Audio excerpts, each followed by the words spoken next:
Hey guys, Twisto8 here with yet another video review. Today I will be talking about Knights of the Old Republic 2, the Sith Lords. Knights of the Old Republic 2, the Sith Lords is an RPG by BioWare, right? No, this game is actually developed by Obsidian. BioWare actually made the first game that looks almost identical to this one. I don't know really why they switched the makers, but one thing's for sure, these games look alike from the gameplay down to the graphics. They are nearly identical. The only difference is pretty much the story and maybe the soundtrack. First thing I'll start off in this review is the gameplay. This game, like I said, plays a lot like the original Knights of the Old Republic. You're pretty much going to be, once again, playing card games and such, but pretty much you're going to be talking to people the whole time. You're going to be going through lines and lines of conversation pretty much the whole time. So that's pretty much what you're going to be doing. The combat is pretty unique compared to most RPGs, most games for that matter. You actually use a set of commands above your character. Click, attack, force power, certain demolition things, etc. And that's how you attack. It's not like you click and attack. It's completely different, a very unique RPG in that manner. However, it is a lot like the original KO2R in that manner. They did add a few extra force powers in this one and a few extra attacks, but it's pretty much generally the same as the first one. The story, well, actually, first the controls identical to that of the original. WASD, left and right mouse click. It all works pretty well. It all works just as well as the original. I haven't had any problem with it. Works great.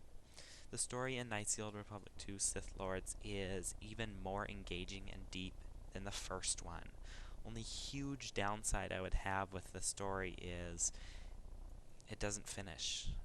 It's like BioWare got to the end and said this game's going to be too long for a $50 price tag, so we're going to drop it and make the story even shorter. Yeah, well, some LucasArts fans don't enjoy that. Who enjoys a RPG that doesn't finish what it started? I don't enjoy it, but it comes together fairly nicely, but there are just a lot of things that are untold. You'll never figure them out. There actually has been a mode created to fix this, but that doesn't take the excuse away from BioWare for not finishing this, or excuse me, Obsidian for not finishing this RPG. That's one of the huge thing about an RPG, and if you don't finish it, you know. But anyway, off my rant. Next I'll go to the graphics, and once again I will rant about the graphics.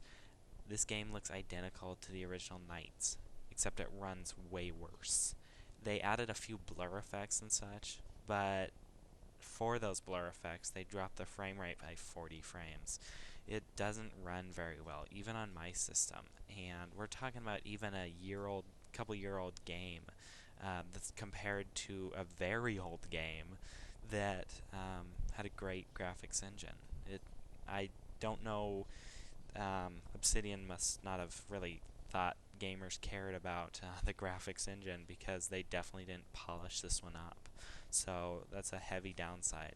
The graphical glitches are actually down from the first one. There are quite a few less, and in that way it seems a little more polished, but in another way the graphical frame rate, it doesn't seem as polished. It's kind of a strange game, but you know, that's how it goes with a great RPG.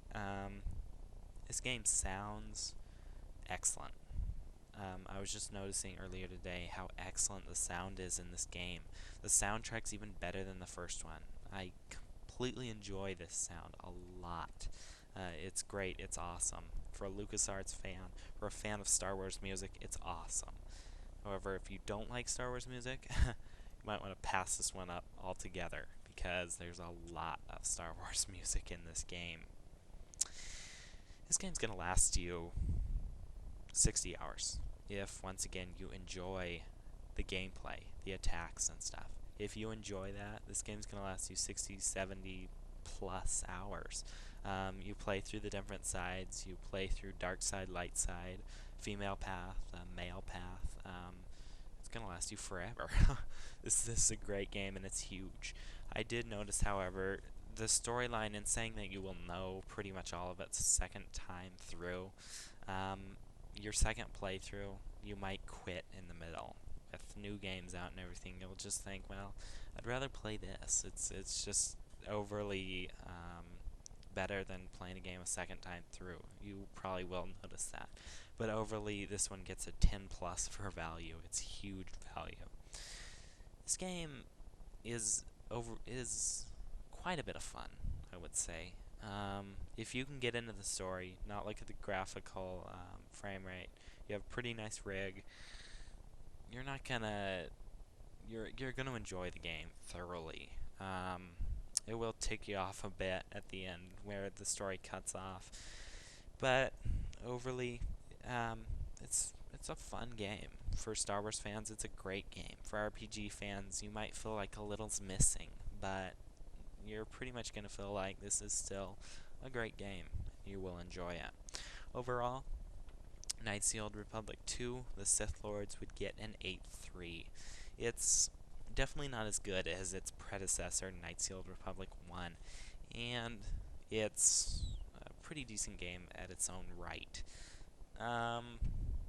You know, non-LucasArts fans might want to pass this one up for other games like Fable, games like that, just because with the story ending abruptly and the frame rate problems, you can find a better RPG out there.